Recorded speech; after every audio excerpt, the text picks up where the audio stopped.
సాంప్రదాయంలో అత్యంత ప్రాముఖ్యత ఉన్న తొలి ఏకాదశి పండుగలకు ఆది. తెలుగు సంవత్సరంలో అన్ని పండుగలను వెంట పెట్టుకొచ్చే తొలి ఏకాదశి విశిష్టత ఏంటో ఇప్పుడు తెలుసుకుందాం. ఆషాఢ శుద్ధ ఏకాదశిని తొలి ఏకాదశి అంటారు. సంవత్సరం మొత్తం మీద వచ్చే 24 ఏకాదశులు.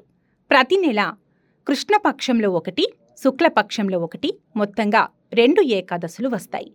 ఏదో ఒక ప్రత్యేకత సంతరించుకుంటాయి. ఏకాదశి అంటే 11 అని అర్థం. మనకు ఉన్నటువంటి 5 జ్ఞానేంద్రియాలు, 5 కర్మేంద్రియాలు, వీటిని పనిచేయించే అంతరేంద్రియం అయిన మనసు కలిపితే 11.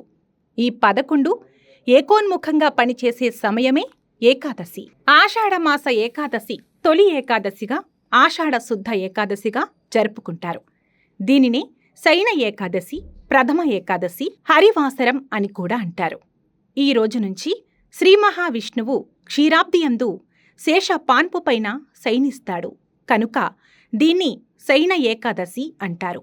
నిజానికి ఒక రకంగా పరిశీలిస్తే ఇది ప్రకృతిలో జరిగే మార్పులకు, పంచభూతాలు, సూర్యచంద్రులు, గ్రహాలు పరస్పర సంబంధాన్ని, వాటి గమనాన్ని బట్టి సంకేతంగా చెప్పుకోవచ్చు. ఉత్తర దిశగా ఉన్న సూర్యుడు ఈ రోజు నుండి దక్షిణ దిశకు వాలుతున్నట్టు కనిపిస్తాడు. అంతేగాక చాతుర్మాస్య వ్రతం కూడా ప్రారంభమవుతుంది. ఇదే రోజున గోపద్మ వ్రతమును ఆచరిస్తారు.